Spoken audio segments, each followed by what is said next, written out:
صاحب ہمارے honourable minister Sarwar Khan صاحب تو یہاں پہ موجود ہے، لیکن 3-4 نکات کے اوپر چونکہ اپوزیشن کی طرف سے گفتگو ہو رہی ہے، پرائیویٹائزیشن کا ایشو بھی یہاں پہ ڈسکس ہو رہا ہے، جو عالمی وبا ہے اس کے حوالے آ رہے ہیں اور کچھ سوال بھی پوچھے جا رہے ہیں۔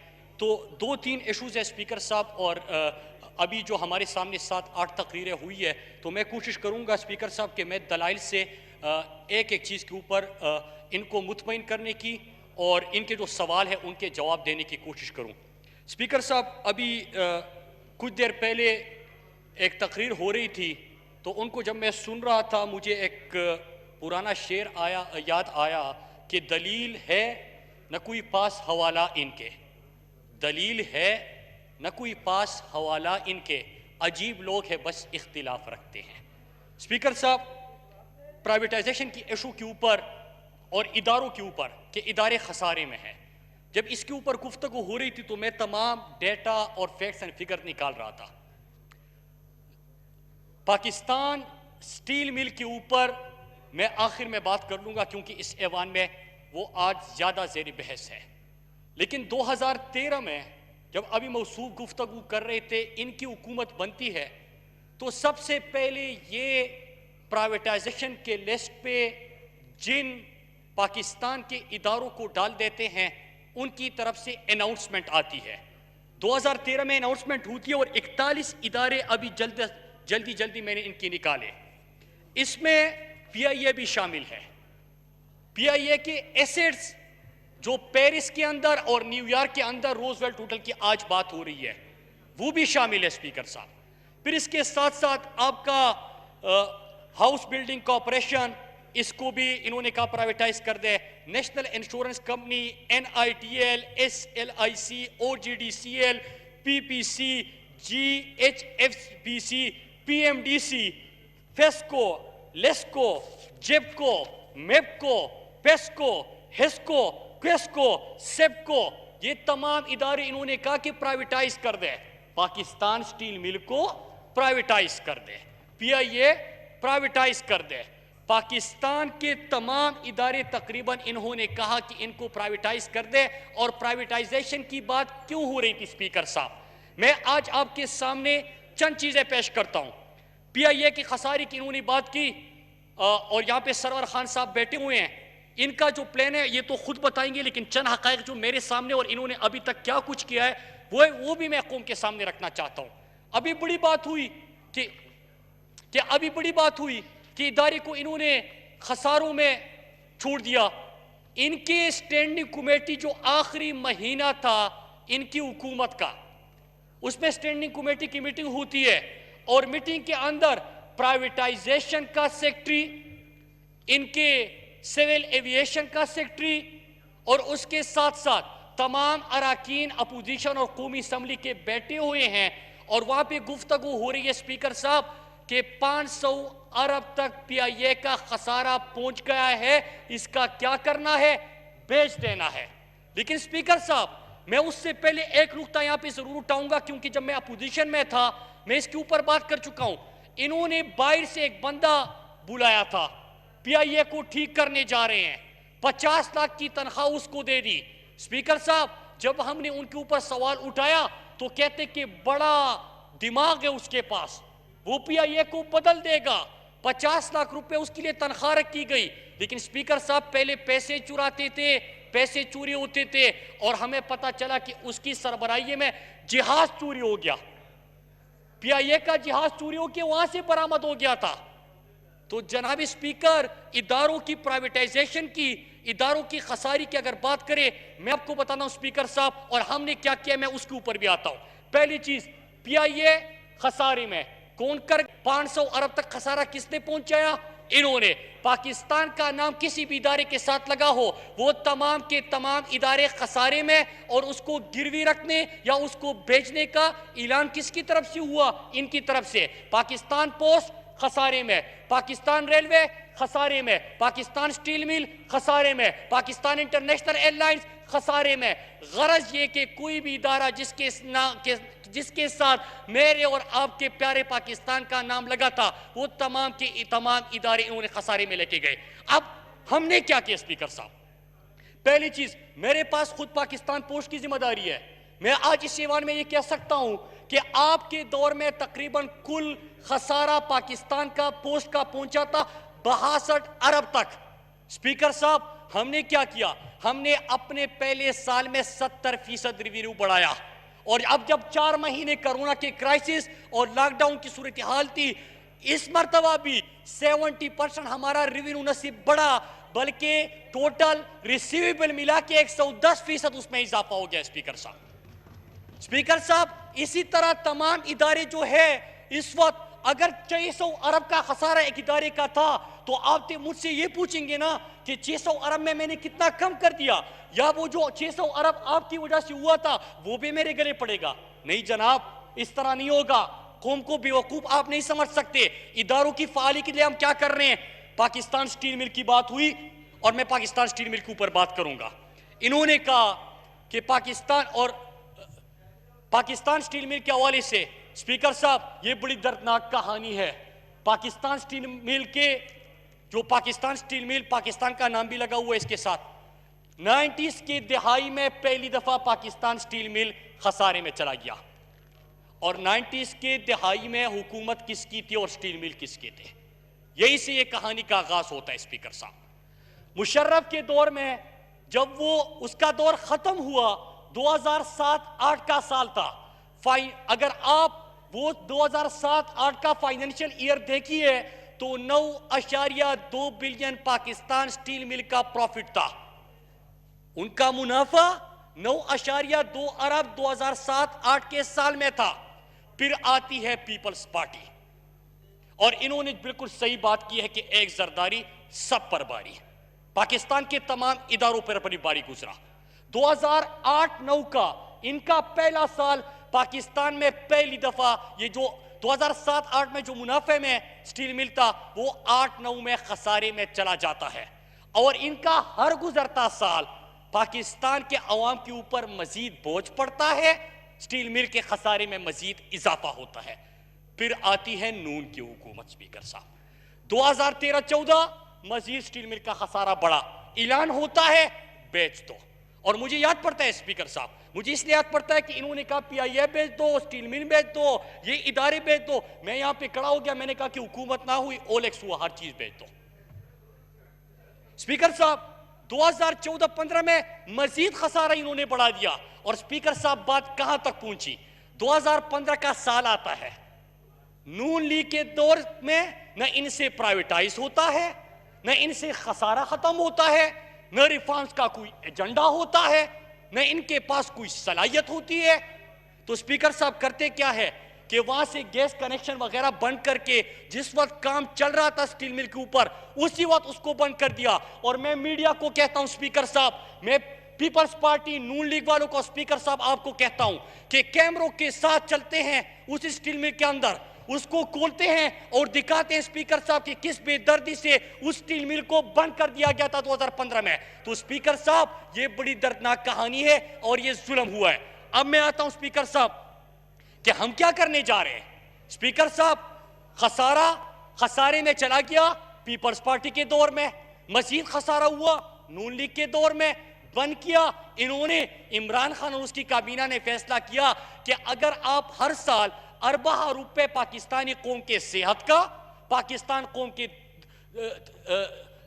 تعلیم کا، پاکستانی قوم کے پانی کا، پاکستانی قوم کے نوجوانوں کے روزگار کا، یہ پیسہ اگر ایک ادارے میں صرف خسارہ پورا کرنے کے لیے دے رہے ہیں، ان لوگوں کو جو گھر پہ بیٹھے ہوں گے تو ایک کام کر لیتے ہیں کہ ان کے لیے بھی گولڈن ہینڈ شیک کا انتظام کرتے ہیں، سٹیل مل کو بھی چلاتے ہیں، پاکستان کے ادارے کو اٹھاتے ہیں. خسارے میں آپ لے کے گئے تھے، ریفارم ہم کرنے جا رہے ہیں، بند آپ نے کیا تھا، چلانے ہم جا رہے ہیں، مجرم ہم ہیں، ایوارڈ آپ کو دیا جائے. اسپیکر صاحب، پھر اس کے بعد ایک اور چیز انہوں نے بات کی، پاکستان سٹیل مل کے حوالے سے انہوں نے بات کی. انہوں نے دوسری بات کی، اداروں کا میں نے ذکر کیا، پی آئی اے کے حوالے سے تو سرور خان صاحب بات کریں گے. لیکن اسپیکر صاحب، ہم نے پاکستان کے اندر اس وقت اگر تکلیف نہیں ہونی چاہیے، غصہ ان کو نہیں آنا چاہیے. آبجیکٹو کیا ہے اسپیکر صاحب؟ میں آپ کے سامنے گزارش کروں گا اسپیکر صاحب، ہماری سیاست الگ ہو سکتی ہے نظریہ الگ ہے، سوچ الگ ہو سکتی ہے، لیکن خدا را جب پاکستان اور پاکستان کے اداروں کی بات آئے تو سب متفق ہو جائے کہ ہاں ہم نے پاکستان کو ترقی دینی ہے، پاکستان کے اداروں کو اپنے پاؤں پہ کھڑا کرنا ہے، پاکستان کے اداروں کو مضبوط کرنا ہے۔ اگر آپ تعریف نہیں کر سکتے، لیکن اگر جو ریفارمز ایجنڈا پوسٹ میں آیا، جو reform agenda N H A میں آیا، جو ریفارم ایجنڈا پی آئی اے میں آیا، جو ریفارم ایجنڈا ریلوے میں آیا، تو کم از کم اس کو اپریشیٹ تو کیجئے۔ اپریشیٹ بھی نہیں کر سکتے نہ کرے، لیکن کم از کم اس میں بوجھ تو نہ بنے، اس کے اوپر سیاست تو نہ کرے۔ اسپیکر صاحب یہ گزارش ہوگی۔ اور ایک اور چیز یہاں پہ ڈسکس ہوئی، اب میں آتا ہوں کہ ابھی خرم دستگیر صاحب یہاں پہ موجود نہیں ہیں، انہوں نے بات کی کہ ادارے میں ساری ان کی نالائقی تو میں نے سامنے رکھی کہ ادارے خسارے میں آپ نے منافع کمانے، ہم اس کی طرف بڑھ رہے ہیں، پہلے خسارے ختم کریں گے پھر اس کے بعد اداروں کو منافع بخش بنائیں گے۔ اس سے کیا ہوگا کہ پاکستانیوں کے اوپر جو بوجھ پڑتا ہے وہ بوجھ کم ہوگا۔ ابھی سرکولر ڈیٹ کی بھی انہوں نے بات کی اسپیکر صاحب، یہاں پہ پرانے وزیر بھی بیٹھے ہوئے ہیں، اور جو ابھی ہماری طرف سے ایک رپورٹ آئی تھی، کیونکہ ظاہری سی بات ہے کہ اگر معاہدے ہوتے ہیں، بجلی مہنگی ہوتی تھی، پاکستان میں کسی کو کوئی علم نہیں ہوتا تھا۔ پاکستان کے اندر جس انداز سے معاہدے ہوئے مہنگے ترین، پاکستان کے اندر جس طرح کے عوام کے اوپر بجلی کا بوجھ بڑھتا گیا، اس کے اوپر کوئی سوال نہیں کرتا تھا۔ آج عمران خان نے نہ صرف سوال کیا بلکہ تحقیقات کروائی، تحقیقات میں ذمہ داران کا تعین ہوا۔ اسپیکر صاحب اس سے کیا ہوگا؟ عوام کو ہی فائدہ جائے گا۔ ان کے دور میں تو یہ حالت تھی بجلی کے محکمے کے کہ پہلا مہینہ تھا، سرکولر ڈیٹ 480 ارب کا چلا گیا تھا بغیر آڈٹ کے۔ اس میں اسٹینڈنگ کمیٹی سینٹ کی رپورٹ میرے پاس ہے، قومی اسمبلی کی رپورٹ میرے پاس ہے، آڈیٹر جنرل کی رپورٹ میرے پاس ہے۔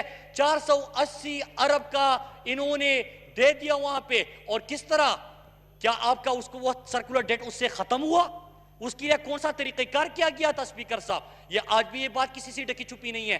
اگر کسی وزیر کے، اس وقت کے وزیر کے آئی پی پیز میں شیئر کی بات نکلتی ہو تو آپ مجھے بتائیں کہ کس طرح وہ پاکستان میں بہتر فیصلے کر سکتے اور پاکستان کے عوام کے لیے وہ بہتر سوچ سکتے ہیں۔ آج وہ چیز نہیں ہو رہی اسپیکر صاحب۔ آج ہم نے تحقیقات کی، ہم اداروں کو ٹھیک کرنے، ذمہ داروں کو سامنے لے کے آئے، اس کا ریلیف عوام کے اوپر عوام کو ہی ملے گا۔ اسپیکر صاحب اب میں آتا ہوں جو سابقہ وزیر نے بات کیا بھی احتساب کے اوپر۔ اسپیکر صاحب یہ تو ہو گئے جو انہوں نے سوالات اٹھائے تھے، اور کرونا کے حوالے سے۔ اسپیکر صاحب یہاں پہ میں چند فیکٹس رکھوں، ٹوٹل جب کرونا آتا ہے اسپیکر صاحب تو آپ یہ ضرور اس کے اوپر بات کریں، اور میں دلائل سے بات کریں کہ اس پاکستان کے اندر اس وقت عمران خان اور پاکستانی قوم کرونا سے مقابلہ کر رہی ہے کہ جس میں جو قرضوں کے دلدل میں وہ پاکستان پھنسا ہوا تھا، اس صحت کے نظام میں ہم مقابلہ کر رہے ہیں اسپیکر صاحب کہ جس میں اس پاکستان کے اوپر 35 سال تک حکومت کرنے والے آج بھی اپنا علاج اس پاکستان کے اندر نہیں کرتے۔ تو اسپیکر صاحب اس ماحول میں، اس ہیلتھ سسٹم میں، اس اکانومی میں مقابلہ کر رہے تھے۔ ہم نے کیا کیا کہ ایمرجنسی بنیادوں پہ تمام اسپتالوں کو، صوبائی حکومتوں کو پی پی ای کٹس ہم نے پرووائڈ کیے، ماسک ہم نے پرووائڈ کیے۔ وہاں پہ کل ہی فیصلہ ہوا ہے کہ 1000 مزید بیڈ آکسیجن کے ساتھ وہ ہم جو این سی او سی ہے وہ صوبائی حکومتوں کو دے رہی ہے۔ پرسوں ہی 250 مزید وینٹیلیٹر صوبائی حکومتوں کو وفاق نے دے دیے۔ اسپیکر صاحب میں سمجھتا ہوں کہ اگر ہم نے دل لگا کے اور سب نے اتفاق سے اس وقت کام کیا تو اس سے فائدہ کیا ہوگا اسپیکر صاحب کہ ہیلتھ سسٹم جو مکمل طور پہ تباہ تھا، آپ کو اسپتالوں کی حالت کا پتہ نہیں تھا، بیڈ کا پتہ نہیں تھا، پیرامیڈک سٹاف کا پتہ نہیں تھا، ڈاکٹرز کا پتہ نہیں تھا، علاج کی انفراسٹرکچر نہیں تھا، ایمبولینس نہیں تھے، وینٹیلیٹرز نہیں تھے، آپ وہ جلد از جلد ایمرجنسی بنیادوں پہ دینے جا رہے اسپیکر صاحب۔ تو اس کرائسس میں اللہ نے اپرچونٹی دی کہ ہم اپنے ہیلتھ کے سسٹم کو مضبوط کریں، اس میں ریفارمز لے کے آئے۔ اسپیکر صاحب یہ تو تھی وہ گزارشات جو ان کی طرف سے سوال ہوئے تھے۔ 1250 ارب کا ہم نے جو اس مشکل معاشی صورتحال میں ریلیف پیکج بھی دیا۔ سندھ سے بڑی آوازیں آئی تو ہم نے لاکھوں خاندانوں کو وہاں پہ 12,000 روپے فی خاندان اس مشکل وقت میں نمٹنے کے لیے کہ تاکہ جو بے روزگار ہوئے ہیں ان کو 12,000 فی خاندان، لاکھوں خاندانوں کو ہم نے وہ دے دیا، تو 1250 ارب کا یہ پیکج ہو گیا۔ سپیکر صاحب آخری 2 باتیں میں ختم کرتا ہوں، آخری 2 باتیں کیا سپیکر صاحب کہ ایک میں گزارش کرتا ہوں، میں نے پرسوں بھی یہاں پہ پارلیمنٹ میں بات کی تھی کہ ان کے ایک رہنما نے بیان دیا کہ باہر سے جو ہے پاکستانی، بیرون ملک پاکستانی، وہاں سے مرض آ رہے ہیں۔ سپیکر صاحب میں نے پرسوں یہاں پہ کہا کہ میں تنقید نہیں کرتا، میں مؤدبانہ گزارش کرتا ہوں کہ اگر ہم یہاں پہ، اور میں نے 35,000 سے زائد کا ڈیٹا دیا تھا کہ ہم پاکستانیوں کو لے کے آئے، 50,000 تقریباً ہمارے پاکستانی جو ہے ان کو واپس لایا جا چکا ہے۔ لیکن بات کرنے کا مقصد یہ ہے کہ سپیکر صاحب آپ کے سامنے آپ نے کوئٹہ کے اور بلوچستان کا ایشو بھی اٹھایا تھا، اس کے حوالے سے بھی ہم نے بات کر دی ہے۔ لیکن سپیکر صاحب گزارش کیا ہے؟ گزارش یہ ہے کہ جو بیان ایک دن دے دیا گیا، میں نے پارلیمنٹ میں اٹھایا اور میں نے ریکویسٹ کی کہ وہ مرض نہیں ہے، وہ میرے پاکستانی ہے، وہ پاکستانی ہے جو سب سے زیادہ محنت کرتے اپنی بیوی بچوں کو چھوڑ کے یہاں سے چلے گئے ہیں۔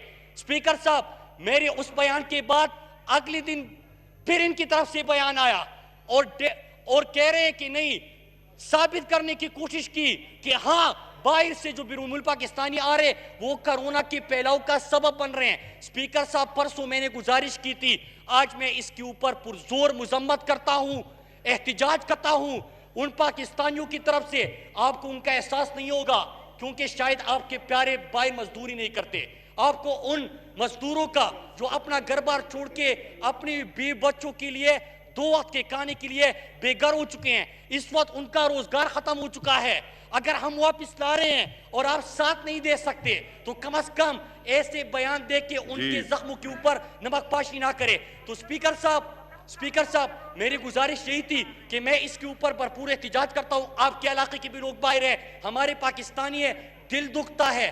ایک دن صرف ایشو اٹھایا، آج ہم احتجاج کر رہے ہیں۔ اگر اس بیان بازی کو نہ روکا گیا، بیرون ملک پاکستانیوں کے حوالے سے اگر ایسی بات کی گئی کہ باہر سے مرض آ رہے ہیں، تو ہم اس کے اوپر بھرپور احتجاج کریں گے اور ہم پھر ان کو جواب دیں گے۔ اب اسی پارلیمنٹ میں اس ایشو کو ہم اٹھا رہے ہیں، پھر اٹھانے کے ساتھ ساتھ اس کے اوپر ہماری آواز میں گونج بھی آئے گی، ہماری آواز کو مزید طاقت بھی ملے گی۔ اور اس کے اوپر آخری نکتہ سپیکر صاحب میں ختم کرتا ہوں۔ سپیکر صاحب آخری نکتہ میرا یہ ہے کہ اس وقت بالکل آپ نیشنل یونٹی کی بات کریں، ایشوز کے اوپر بات کریں، لیکن اگر احتساب باہر ہو رہا ہے تو ابھی خرم دستگیر صاحب نے جو گفتگو کی اس کو یہاں پہ کنٹروورشل نہ کرے۔